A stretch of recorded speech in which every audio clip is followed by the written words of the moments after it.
El perdón, por qué y cómo perdonar. Es una serie que estaré iniciando el próximo domingo, así que quiero invitarles a que me acompañen a partir del próximo domingo y a que inviten a otra persona. ¿Está bien? Hoy estamos finalizando la serie Sé Valiente. Ha sido una serie de 7 mensajes que si usted se ha perdido alguno de ellos, puede verlos en YouTube o en el Facebook de Bear Creek en español. Sepa que, debido al crecimiento que estamos experimentando en los servicios en inglés y en español, es necesario que nuestros servicios se pueda extender unos minutos más. Así que de manera oficial quiero que sepan, sobre todo para aquellas mamás que tienen niños, en el cuidado de niños, usted no tiene que ir allá hasta las 2:15, así que no se levanten a las 12 nerviosas yendo a buscar sus niños. El Ministerio de Preescolares y de Niños y los jóvenes están tomando cuidado de ellos hasta que nosotros terminemos a las 2:15, así que pueden hacerlo. Y si alguno de ustedes ya se ha bautizado y ha asistido anteriormente a un almuerzo con el pastor y está interesado en saber cómo convertirse en miembro de Bear Creek, al finalizar el servicio, en esta mesa acá a mi derecha, hay un grupo de líderes que van a estar listos para tener conversaciones con usted o responder cualquier inquietud que usted tenga sobre la membresía. ¿Está bien? Quiero invitarles a buscar en sus Biblias el libro del profeta Isaías. Isaías capítulo número 43, los versículos del 1 hasta el 5. Isaías 43, versículos del 1 hasta el 5. He titulado el mensaje de esta mañana, Valientes para enfrentar las calamidades. Isaías capítulo número 43, versículos del 1 hasta el 5. Dice la palabra de Dios: ahora así dice Jehová, creador tuyo, oh Jacob, y formador tuyo, oh Israel. No temas, porque yo te redimí, te puse nombre, mío eres tú. Cuando pases por las aguas, yo estaré contigo. Y si por los ríos, no te anegarán. Cuando pases por el fuego, no te quemarás, ni la llama arderá en ti. Porque yo, Jehová, Dios tuyo, el Santo de Israel, soy tu Salvador. A Egipto he dado por tu rescate, a Etiopía y a Seba por ti. Porque a mis ojos fuiste de gran estima, fuiste honorable, y yo te amé. Daré pues hombres por ti y naciones por tu vida. No temas, porque yo estoy contigo. Del oriente traeré tu generación y del occidente te recogeré. Padre, te damos muchas gracias por tu palabra. Y te pedimos que en esta hora, tú sabiendo la necesidad de cada uno de nosotros, quizás los desafíos o problemas que estamos enfrentando en nuestra propia vida personal o familiar, te imploramos que tú uses tu palabra para hablarnos, Señor. Y que nos prepares mental y espiritualmente para tu mensaje. Que a pesar de cualquier preocupación que pueda estar intentando distraernos, de cualquier problema que pueda estar ocupando nuestros pensamientos, podamos estar alertas a escuchar tu voz. Y que nuestros corazones también estén abiertos a escuchar tu palabra. Edifícanos, confórtanos, fortalécenos y háblanos, oh Dios. Es en el nombre de Jesucristo que te lo pedimos humildemente. Amén, Señor. Así como de reales son los gritos de cada ser humano que nace, no se espera. Se espera que cada bebé que nazca en este mundo, inmediatamente que haga, empiece a gritar. Y si no grita, lo hacemos gritar. Para que demuestre vitalidad y sus pulmones empiecen a funcionar debidamente como tienen que funcionar ya cuando están fuera del vientre de sus madres. Pero tan real como es eso, el grito de cada ser humano que viene a este mundo, a un mundo frío, porque el que tenía en el vientre era calentico. Seguro, ahí estaba mamá. Pero ahora afuera el mundo es frío y es brutal. No éramos conscientes de eso porque éramos bebés, pero esa es la realidad del mundo. Y tan real así como el grito de cada bebé que nace en este mundo, así son reales las calamidades. Que tienen una diferencia a problemas comunes, que no son tan insoportables. Las calamidades sí las son. Y el texto bíblico que yo acabo de compartir con ustedes y de leer, está siendo comunicado a la primera audiencia, el pueblo de Israel y la tribu de Judá, que estaban al punto de empezar a sufrir calamidades. Y Dios les está preparando para ese momento. Y el propósito de mi sermón también es tratar de alguna manera de que al escuchar la palabra de Dios, tú y yo estemos mejor preparados para cuando lleguen las calamidades. ellos se habían apartado de Dios. Cada quien había decidido hacer con su vida lo que le daba la gana. La gran mayoría no querían poner atención a los mandatos del Señor. Y como tú y yo bien sabemos, cuando uno ignora la voz de Dios y no quiere recibir la sabiduría del Señor para vivir la vida como se tiene que ser vivida, agradando al Señor, pues entonces uno puede llegar a sufrir calamidades. Y vamos a hablar un poco más de esto, las calamidades que son resultado o consecuencia de la desobediencia a Dios producto de nuestro pecado. Y otras calamidades que van a llegar porque estamos en un mundo afectado por el pecado. Y usted se va a preguntar, bueno, pero ¿en qué he pecado yo contra Dios para estar sufriendo esto que estoy sufriendo? Y por mucho que usted trate de buscar en su conciencia o en su memoria una posible razón para estar sufriendo esa calamidad, usted se va a percatar que no es debido a ningún pecado suyo, sencillamente que estamos en un mundo en el que es tan real la calamidad como el grito del bebé que nace. Y el texto bíblico que acabamos de leer está dirigido originalmente a Jacob. Jacob es Israel. En más de 16 ocasiones se intercambian estos dos nombres, Jacob o Israel, para Isaías brindar un mensaje a ese pueblo que estaba al punto de enfrentar una calamidad. Al menos se las estaban anunciando. Hay calamidades que nos sorprenden, que no las esperamos ni las buscamos. Esta era una buscada. Pero hay calamidades también que llegan sin pedir permiso a la vida de nosotros. Y Dios está usando a Isaías para comunicar un mensaje y prepararlos para el sufrimiento que enfrentarían.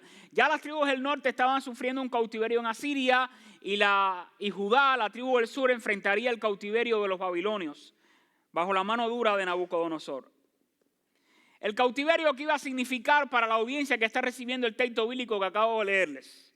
Cautiverio para ellos como para cualquier otra nación que haya experimentado cautiverio, o para naciones latinoamericanas que más bien nosotros siglos atrás sufrimos o sufrieron nuestros antepasados, la conquista de colonizadores que llegaron a tomar posesión de la tierra y a dominar el territorio. Bueno, en aquel momento no solo dominaban el territorio, sino que se llevaban a muchos de los moradores cautivos a los imperios. ¿Y qué significaba ser cautivo? Significaba sufrir la vergüenza pública de una derrota contra un enemigo que no pudieron vencer. Significaba además sufrir violencia de los perseguidores que llegaban a colonizar y a llevarse cautivos a aquellas personas. Y significaba el sufrimiento de una esclavitud que aunque Dios les dice que los va a liberar, pero ellos no tenían conciencia del tiempo que aquella esclavitud podría durar. Así que el pueblo de Israel sufriría el cautiverio, por cierto, no por la fortaleza de Babilonia, sino que como resultado del pecado de la nación de Israel y de Judá. Dios estaría usando también el cautiverio con un propósito. Lo estaría usando para que recibieran experiencia y aprendizaje espiritual. Y así lo da por sentado el profeta Isaías. Cuando usted lee el capítulo anterior, el contexto inmediato anterior en el capítulo 42, los versículos 24 al 25 dice, ¿quién permitió que robaran e hirieran a Israel? ¿Quién lo permitió? Pudiéndolo no evitar. Pero ¿quién permitió que eso sucediera? Fue el Señor, contra quien nosotros pecamos, porque los israelitas no quisieron andar por su camino ni quisieron obedecer su ley. Versículo 25 del capítulo 42. Por lo tanto, Él, hablando de Dios, derramó su furia sobre ellos y los destruyó en batalla. Y ahora hay dos imágenes que luego va a utilizar también el profeta en el capítulo 43, pero quiero que pongan atención a ellas. Primero, las llamas. Dice, las llamas los envolvieron, pero aún así se negaron a entender. El fuego los consumió, pero no aprendieron su lección. Así que la caída de Jerusalén, efectivamente, lo que se está profetizando aquí, se produjo luego en el año 586 antes de Jesucristo. En ese año, Nabucodonosor, rey de Babilonia, prendió fuego a Jerusalén. Y así está registrado también en el segundo libro de Reyes. Cuando usted lee el segundo de Reyes, capítulo 25, versículos 8 y 9, dice de la siguiente manera. En el mes quinto, a los 7 días del mes, siendo el año 19 de Nabucodonosor, rey de Babilonia, vino a Jerusalén Nabuzaradán, capitán de la guardia, siervo del rey de Babilonia. Y esto fue lo que pasó. Quemó la casa de Jehová y la casa del rey y todas las casas de Jerusalén y todas las casas de los príncipes quemó a fuego. Eso es una calamidad. Es una destrucción, una afectación que no solo afecta a un individuo o a una familia, a grupos enteros, en este caso a la nación de Israel. Calamidad, estuve buscando significado en el diccionario de la Real Academia Española para tratar de entender qué diferencia tiene a otros sufrimientos que experimentamos los seres humanos. En el caso de la calamidad, dice, es una desgracia o un infortunio que no solo alcanza a uno, sino a muchas personas. Son esas experiencias difíciles que llegan a tu vida y dices, pero qué desgracia me ha tocado vivir. No es un dolor cualquiera. No es un dolor en un dedito o en una uña. No sé, las uñas no duelen, ¿no? No, las calamidades duelen. Y no solo a uno, a mucha gente. Pueden significar también daño, azote, golpe. Y en lo que se relaciona a nosotros hoy, el concepto se emplea para hacer referencia a un desastre o a una catástrofe que afecta a una gran cantidad de individuos. Pueden ser catástrofes naturales o también generadas por la acción del hombre. Y de forma individual, las calamidades son aquellas experiencias personales desagradables que producen en nuestro interior intenso dolor, un sufrimiento insoportable y que nos golpean fuertemente en nuestra mente, en nuestras emociones, en nuestra alma y espíritu. Pero ¿cómo podemos en medio de una calamidad tú y yo recibir la valentía y la fortaleza interior que necesitamos los seres humanos para enfrentarlas? Bueno, yo creo a la luz de este texto bíblico que hay una verdad que nos puede ayudar y que me gustaría que quedara sembrada en tu corazón y el mío. Y es que Dios es la fuente más segura de fortaleza y de valentía que podemos tener los creyentes para enfrentar las calamidades. Y yo quiero compartir 3 afirmaciones muy claras que está dejando el profeta Isaías para la primera audiencia, que era Israel, Judá y las naciones vecinas, pero que es aplicable para nosotros hoy, porque es un pasaje que aunque se escribió muchos siglos atrás, también tiene pertinencia para nuestra realidad actual. Y la primera realidad que encontré es que nosotros podemos hallar en Dios nuestra fuente de valentía y de seguridad y de fortaleza para enfrentar las calamidades, porque Dios es el redentor de su pueblo. Esa es la primera advertencia, la primera afirmación. Dios es el redentor de su pueblo. Vean el versículo 1 y el versículo 3 dice, ahora sí dice Jehová, creador tuyo, oh Jacob, y formador tuyo. Oh Israel, no temas porque yo te redimí. Circula esa expresión, yo te redimí. Es una expresión clave, tanto en el Antiguo como en el Nuevo Testamento. Una doctrina básica de los creyentes, la redención que actúa Dios. Dice, te puse nombre y eres mío, mío eres tú. Versículo 3, porque yo, Jehová, Dios tuyo, el Santo de Israel, yo soy tu Salvador. Otro título que se asigna únicamente a Dios. A Egipto he dado por tu rescate, a Etiopía y a Seba por ti. Cuando uno lee esto, entonces pueden emerger 2 preguntas teológicas. Primero, ¿quién es pueblo de Dios? ¿Para quién es esta promesa? ¿Aplica para cualquier individuo en cualquier parte del mundo? No, esa es la verdad que no. Por tanto, es importante entender quién es pueblo de Dios. Y la otra pregunta teológica que emerge del propio texto es tratar de entender qué significa que Dios sea redentor y que Él nos redima. Y la propia Biblia responde eso. Cuando usted lee el Salmo 100, versículo 3, en el Antiguo Testamento, el salmista está diciendo, reconozcan que Jehová es Dios. Él nos hizo y no nosotros a nosotros mismos. Y ahora declara, pueblo suyo somos y ovejas de su prado. Así que está hablando en el Antiguo Testamento de todas aquellas mujeres y hombres piadosos que ponían su confianza en Dios. En el caso de esta palabra se refiere también al pueblo de Israel y a Judá, pero no todos en esos pueblos, aunque había sido una nación escogida por Dios para hacer luz al resto de las naciones, no todos en Israel temían al Señor. La iglesia hoy en día es considerada también como pueblo de Dios. En el Nuevo Testamento es el momento en que la iglesia en Pentecostés recibió el Espíritu Santo. Todas las décadas posteriores y siglos posteriores, todos aquellos que creen en Cristo como Señor y Salvador son denominados en el Nuevo Testamento como pueblo de Dios. Así que en ese grupo que se llama pueblo de Dios no solo hay israelitas o judíos que han creído en Cristo como Señor y Salvador, sino también gentiles, no judíos.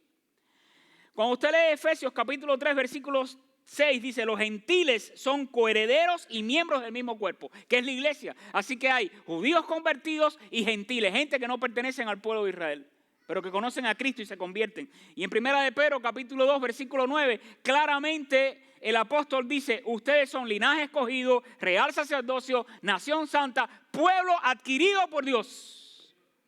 para que anunciéis las virtudes de aquel que os llamó de las tinieblas a su luz admirable. Así que todas las mujeres y hombres que creen en Jesucristo como Señor y Salvador son categorizados como pueblo de Dios. ¿Qué es redención?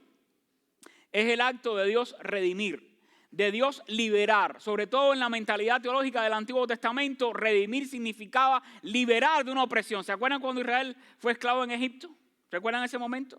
Y Dios los saca de Egipto bajo el liderazgo de Moisés y los hace cruzar el Mar Rojo. Me encanta la imagen también del mar que se abre, que cantamos en la canción antes del sermón. Bueno, en ese mismo momento Dios estaba redimiendo a su pueblo, estaba rescatando. Pero el término teológico redención ahora en el Nuevo Testamento adquiere también otra connotación. Una redención que se logra, una liberación que Dios efectúa directamente en un individuo, en una familia, en una nación, pero en esta ocasión pagando un precio por el rescate. Eso significa redención. Te voy a rescatar, te voy a liberar. Por cierto, un dato interesante, conozco iglesias aquí en Estados Unidos que de manera muy cuidadosa, sin decirlo, ni publicarlo en las redes sociales, ni en ninguna otra parte, están invirtiendo para ir a naciones donde hay gente esclava y pagan literalmente con dólares americanos para liberarlos y que sean libres. Eso no se va a saber, no se dice mucho, pero se hace. Todavía hay gente que porque hay que pagar un precio para rescatarlos y liberarlos. Y en el caso de nosotros, la Biblia especifica el concepto de redención como Dios mismo, por amor a la humanidad, pagando con sangre de Cristo la liberación y la salvación de todo aquel que cree en Cristo. Y esa es la explicación del concepto de redención en el Nuevo Testamento, que hoy toda mujer y hombre que deposita su fe en Jesucristo, en el sacrificio vicario de Cristo en la cruz y en lo que su sangre puede hacer para salvarnos, Dios lo libera, lo rescata, lo saca de la oscuridad y lo trae a su luz admirable. Eso es redención. Pero esa liberación, eso cuesta, hermanos, y no se compra con dólares. Esa la pagó Dios, el único que puede pagarlo, lo hizo con la sangre de Jesucristo.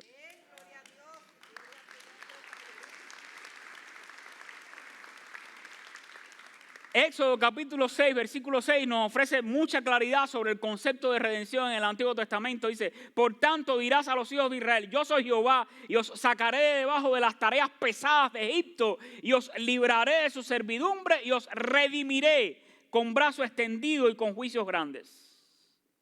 En Isaías 44, 22 dice, yo deshice como una nube tus rebeliones y como niebla tus pecados, vuélvete a mí porque yo te redimí. En el Salmo 137 dice, espera Israel a Jehová, porque en Jehová hay misericordia y abundante redención con él. Y quiero que entiendan, los primeros 39 capítulos, hay varias semejanzas del libro de Isaías a la Biblia completa. Usted sabe, la Biblia es una colección de libros, son 66. Del Antiguo Testamento, 39 más los 27 del Nuevo Testamento. Y algo interesante de Isaías es que los primeros 39 libros es una palabra en la que Dios está llamando al pueblo a arrepentirse y los está confrontando con sus pecados y les está diciendo y les está advirtiendo cuando la gente se aparta de Dios y no obedece al Señor y no vive una vida piadosa, sufre calamidades. Y el resto de los 27 capítulos que siguen es para brindarle una esperanza y un consuelo y decirle, si tú crees en mí, aun en medio de la calamidad y en medio del sufrimiento y de la adversidad, tú puedes experimentar consuelo y fortaleza. ¿Sabes por qué? Porque yo te redimí. Y si yo te redimí, que es lo más grande que puede recibir un ser humano, también te puedo dar el consuelo y la fortaleza cuando estás en medio de la adversidad. Eso es el mensaje que está comunicando la palabra de Dios para nosotros hoy también. Así que redención significa liberación de nuestros pecados para quienes confían en Cristo. Y es una redención que Dios quiere que todos experimentemos. Cuando leemos en Tito capítulo 2 versículos 13 y 14 dice, aguardando la esperanza bienaventurada y la manifestación gloriosa de nuestro gran Dios y Salvador Jesucristo. Por cierto, cuando te encuentras a alguien que quiera alguna evidencia interna de la Biblia donde se declare a todas luces que Jesucristo es Dios, este es un buen pasaje. Miren cómo lo llama, aguardando la esperanza bienaventurada y la manifestación gloriosa de nuestro gran Dios y Salvador Jesucristo. Y ahora dice el siguiente versículo, quien se dio a sí mismo por nosotros para redimirnos, para comprarnos por precio, en otras palabras, redimirnos de toda iniquidad y purificar para sí un pueblo propio, celoso de buenas obras. Y aquí me encanta porque están relacionados el concepto de redención con el concepto de pueblo. Somos pueblo de Dios gracias a la sangre de Cristo y a la obra de redención en la cruz del Calvario. Así que mientras que en el Antiguo Testamento la redención fue a menudo identificada como una liberación de esclavitud, liberación de opresión de los enemigos, en el Nuevo Testamento, aunque continúa teniendo el mismo significado, también se expresa la connotación de liberación de nuestros pecados. No hay mayor yugo para un ser humano que su propio pecado. Y Dios le recuerda a su pueblo Israel que Él fue su libertador anteriormente. Le dice, miren al pasado, están en una situación espiritual crítica. Y cuando uno no busca a Dios, en medio de la adversidad, todo se torna aún peor.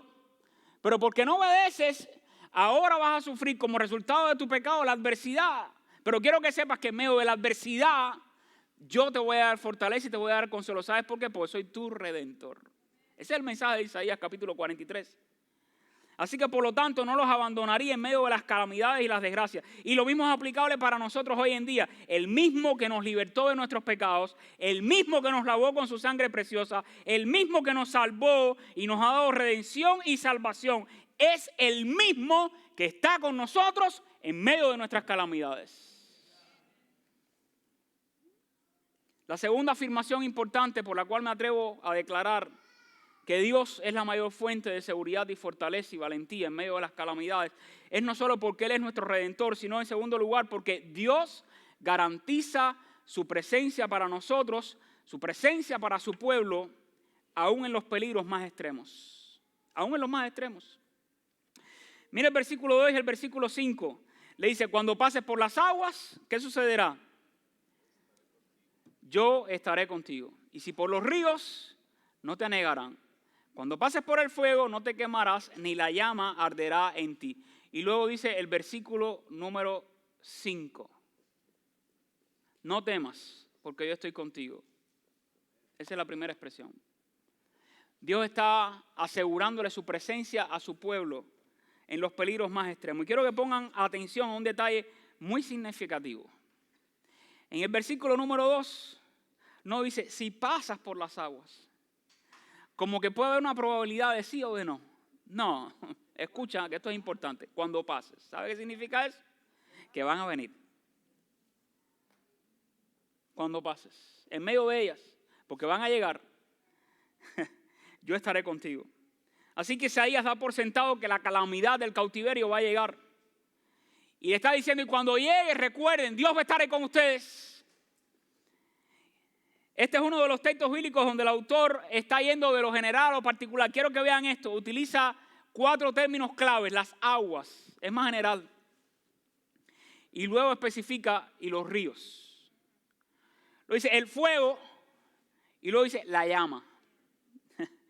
Y es interesante observar que en el capítulo anterior de Isaías 41, eso es importante, tomar en cuenta los contextos de la palabra de Dios y correlacionar a ver cómo se utiliza este mismo término en otro contexto para entender el significado, interpretar correctamente el texto bíblico. Pero es interesante que ustedes puedan observar que en el capítulo 41, en capítulos anteriores, está describiendo las aguas, así las aguas como los ríos, y señala también las fuentes, los estanques de aguas y los manantiales de agua son utilizados para representar el cuidado, el amparo y la provisión de Dios.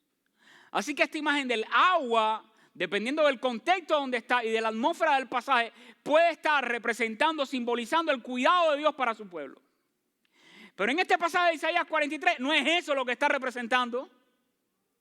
Dios está usando la imagen de las aguas para declarar que va a venir calamidad, profundo sufrimiento, al punto que te vas a sentir ahogado. ¿No te has sentido así a veces en la vida? Como estoy ahogado, ya no puedo ni respirar. ¿Qué va a pasar con mi situación? ¿Qué va a pasar con mi vida? ¿Cuándo voy a tener un suspiro? ¿No te has sentido así?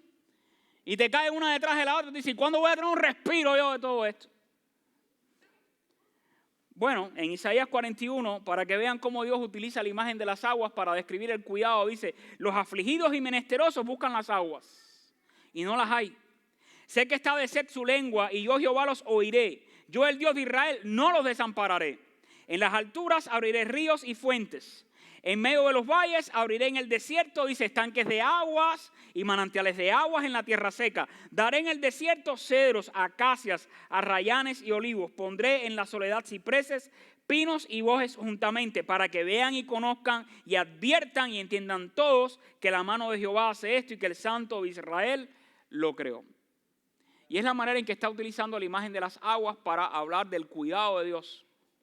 Pero ahora en el capítulo 42 es importante que entendamos que la imagen de las aguas y los ríos están siendo utilizadas para describir no cuidado ni provisión, sino adversidades y calamidades que vendrán sobre el pueblo de Israel por cuenta del cautiverio. Qué contraste, ¿verdad? Unos capítulos anteriores, las aguas, mira cómo te cuido. Este capítulo, las aguas y los ríos, prepárate para lo que viene. Y aunque este pasaje está destinado específicamente a Israel, preparándolo para el cautiverio que sufrirían, es también de utilidad y aplicación para nosotros hoy. ¿Sabe qué debería enseñarnos esto a nosotros, a ti y a mí? Uno, que existen desgracias y calamidades que van a llegar a tu vida y a la mía sin que las invitemos. Y que por cierto van a alcanzar a cualquiera. A mujeres y hombres piadosos. Y lo digo porque el Señor Jesucristo lo advirtió también. Cuando usted lee Juan capítulo 16, 33, Jesucristo dijo, discípulos, eso fue para los discípulos, escuchen, en el mundo tendrán aflicción. Así que las calamidades y tragedias pueden devastarnos o fortalecernos, a nosotros los creyentes. Lo mismo sorprende a individuos que a familias o a naciones, como también lo demuestra la Biblia y la historia universal. Y a un hombre piadoso, ¿recuerdan ustedes el caso de Job? Lea la historia de Job, si no la conoce, vaya al libro de Job y comience a leer los primeros capítulos.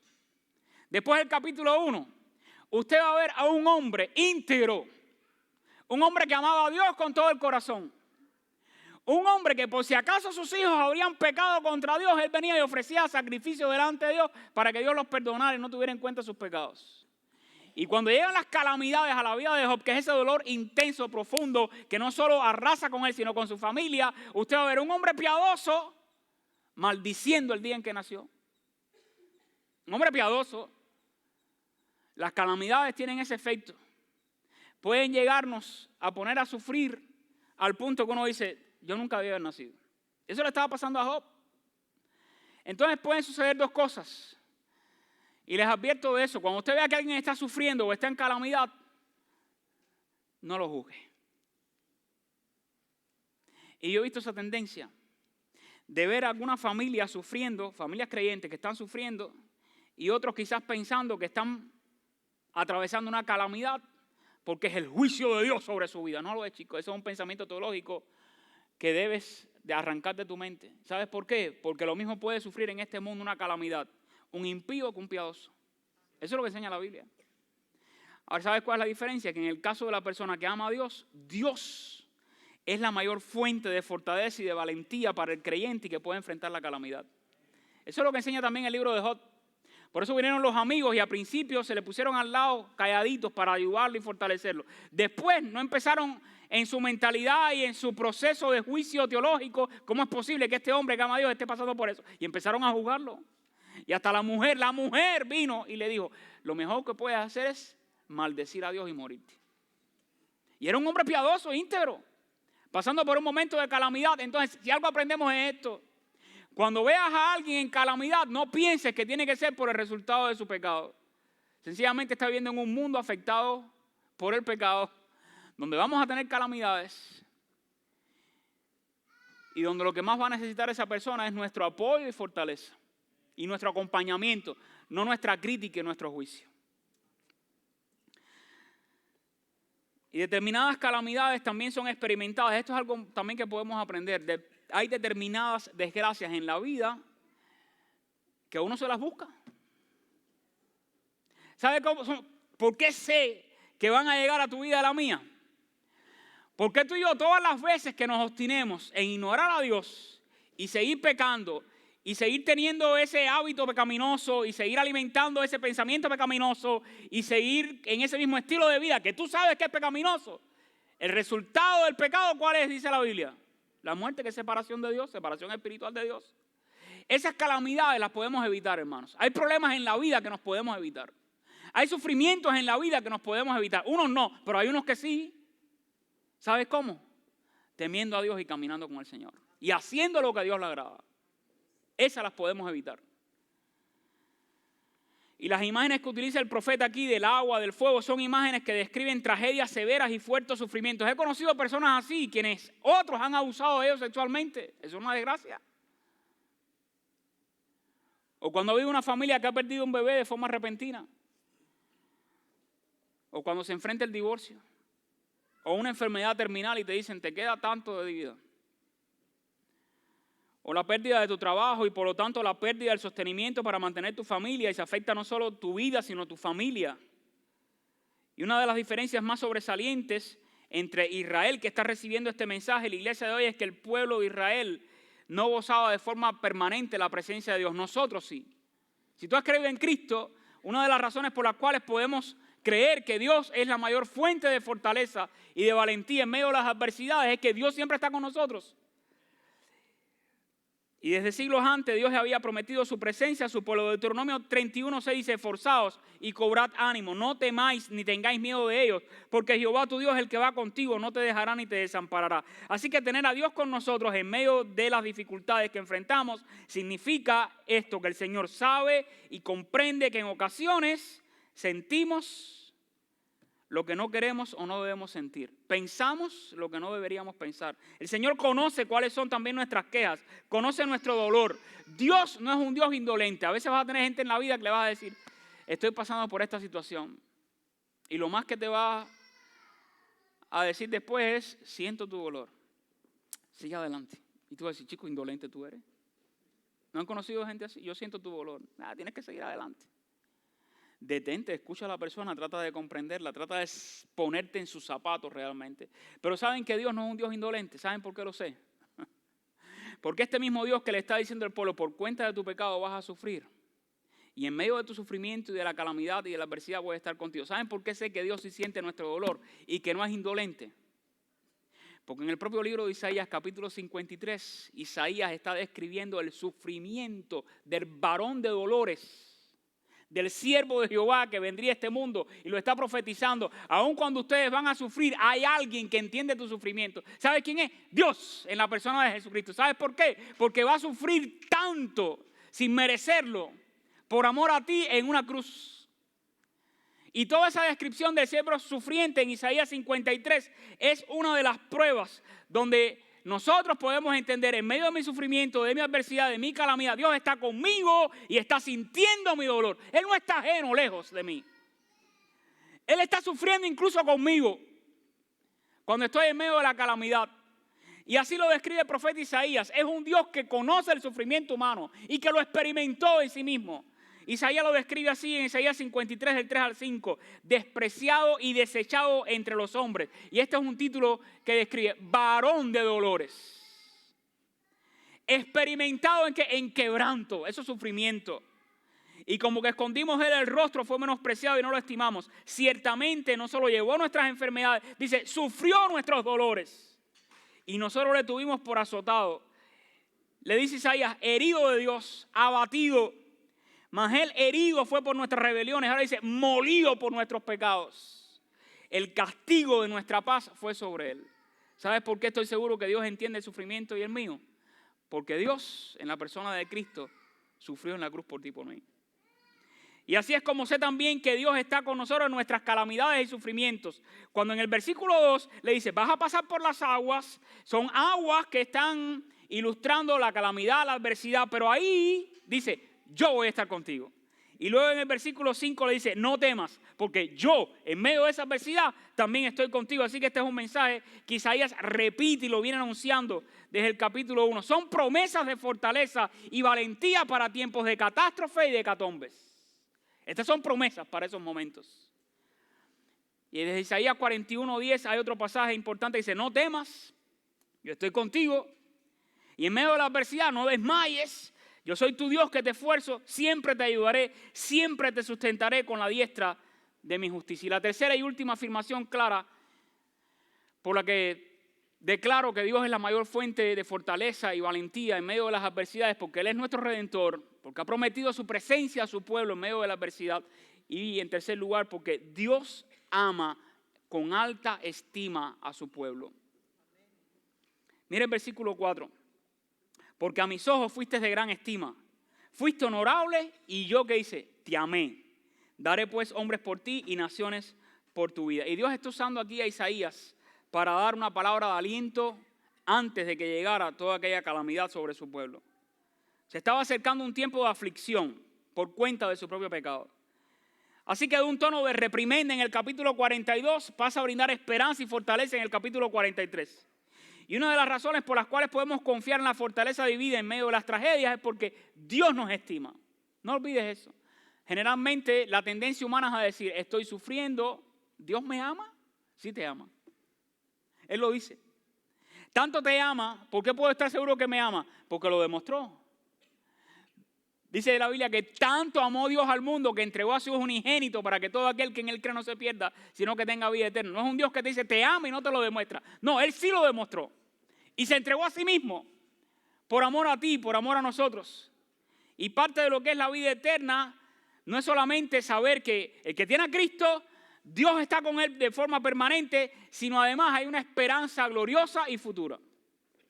Por cierto, cuando estudias Isaías, te das cuenta que además el profeta está brindando fortaleza y está dirigiendo la mirada de Israel al porvenir. Isaías proyecta la mirada a lo porvenir, a la futura venida del Mesías. Y hay una promesa preciosa en el propio capítulo 43, cuando termina diciendo en el 43, el 18 al 19, no os acordéis de las cosas pasadas. Es decir, van a sufrir, van a venir tragedias, pero llegará el momento en que ni siquiera se van a acordar de ellas. No traigáis a la memoria las cosas antiguas. Versículo 19 del capítulo 43. He aquí que yo hago cosa nueva, pronto saldrá a luz. ¿No la conoceréis? Otra vez abriré camino en el desierto y ríos en la soledad. Y ahora utiliza una vez más la imagen de los ríos para hablar del consuelo que traerá. Quiero que note algo. La promesa que he compartido con ustedes de Isaías 43 está en un libro que sobre todo está resaltando a Dios como el Salvador de su pueblo. Es un mensaje, por cierto, comunicado por alguien cuyo nombre significa Jehová es salvación. Isaías significa eso, Jehová es salvación. Y está el profeta Isaías, cuyo nombre significa Jehová es salvación, hablando de que en medio de la calamidad Dios les redime. Dios les asegura su presencia y Dios les ama. Isaías claramente nos deja ver que el Dios que expresó en un momento su ira y su enojo contra Israel por causa de sus pecados es el mismo Dios que también puede salvarlo de sus pecados, borrar sus rebeliones si viene a Él en arrepentimiento y fue genuina. Por lo tanto, Israel puede llegar a decir, Dios es salvación mía, no temeré, porque mi fortaleza y mi canción es Dios, quien ha sido salvación para mí. Y este es el mismo Dios que quiere dar solución a nuestros pecados y que lo hizo a través de Jesucristo, su Hijo. Y tú y yo sabemos, hermanos, sobre todo para aquellos que ya han leído Apocalipsis, que esta historia de la humanidad afectada por las adversidades y las calamidades no termina en el sufrimiento ni en una tumba. Tú y yo lo sabemos. Hay una victoria sobre todo eso. Una victoria de la que también habla Pablo en 1 Corintios 15, donde dice, ok, muerte, si quieres sorpréndeme, que me sorprenda lo que me quiera sorprender. Dice, ¿dónde está tu aguijón? ¿Cómo me vas a vencer si yo sé que después de esto hay algo mucho mejor? Una esperanza bienaventurada, la esperanza bienaventurada de la vida eterna. Y ahí está Apocalipsis diciendo, donde allí, en presencia de Dios, enjugará toda lágrima. Y no habrá dolor, ni llanto. ¿Sabes por qué? Porque las primeras cosas pasaron y aquí ahora todas son hechas nuevas.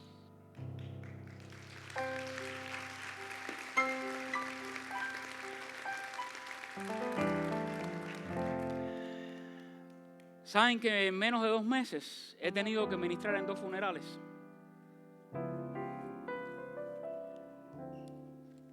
Y ha sido difícil para mí en el sentido de que los 2 funerales donde he ido, la muerte del que falleció no era esperada. Las 2 familias fueron sorprendidas. En el caso de una muchacha de 30 y pico de años.